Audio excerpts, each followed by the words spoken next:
C'était quand nous me s'embrouillons. Dans notre vestibule, des choses se passaient dans ma tête. Et je me disais, pourquoi ne pas en faire des textes? Alors vite, j'ai pris ma plume dans l'intention de peindre tous ces mots comme dans notre coutume. Mais Guiliba, cette fois-ci innocente, me rappelait encore comme si c'était hier. Un soir sur le goudron après la prière.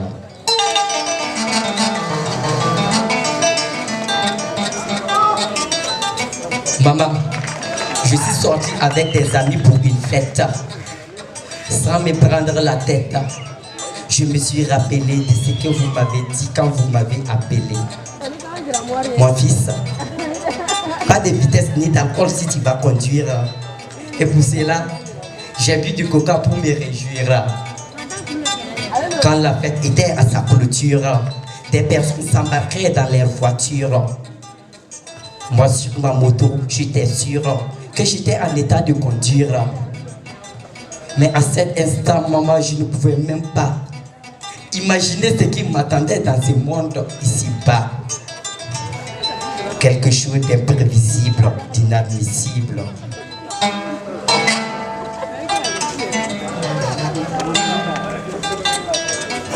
Me voici ici, jouissant sur le sol. Et j'entends les policiers parler de ce qui m'en colle. Le garçon qui était dans cette voiture était sous et faisait de la vitesse. Maman, les sons sont tellement loin dans cette situation. Mon sang est partout et j'essaie de toutes mes forces de tenir le coup. Guiliba, Berebreko, Masubako, Nico, Makem Makarkoye, Ambolo.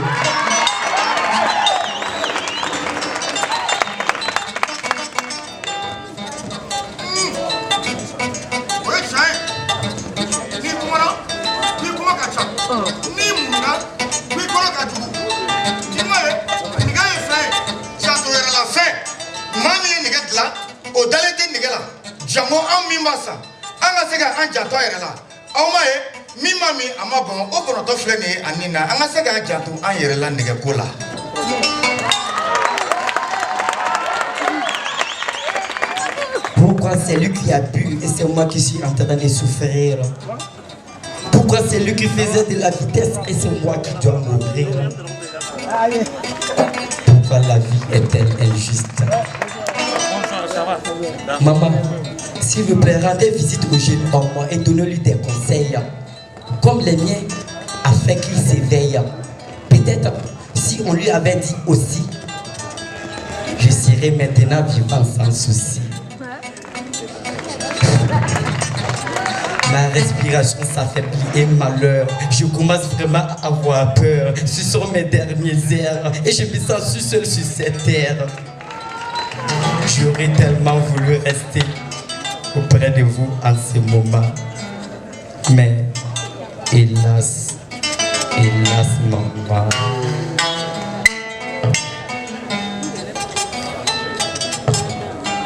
Monsieur Dama, l'existence est bancale comme une vertèbre cervicale. Qui dans cette salle aimerait être en deuil? Surtout, voir ton unique fils partir en un clin d'œil. Personne. Personne. Ensemble, pour lutter contre les accidents et protéger les innocents, soyons prudents. La vitesse conduit au danger et essaie de tuer des passagers. Dans n'importe quelle situation, portons nos casques, bouclons nos ceintures. Tu n'es pas en état de conduire ou tu es fatigué. Guilva, s'il te plaît, arrête-toi pour te reposer, pour ne pas mettre des vies en jeu. Walma Guilva.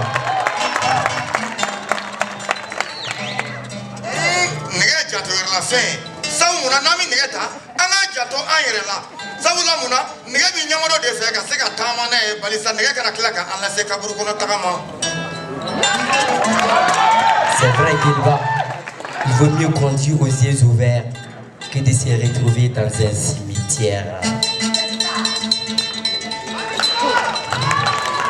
Guilva, la Après c'est que j'ai voulu déposer ma plume. Mais je me disais encore avec toute notre foi, comment apporter notre soutien à ces enfants sans foi. Alors, j'ai continué à écrire sans être un écrivain. À écrire afin que vous mettez de l'eau dans votre vin.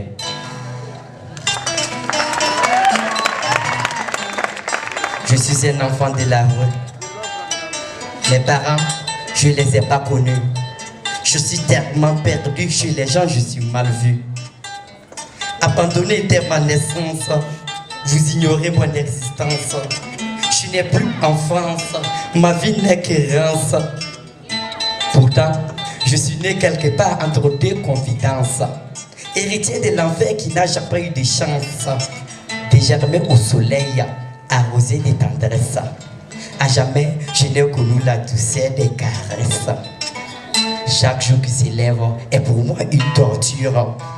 Entre la vie et la vie, une clôture.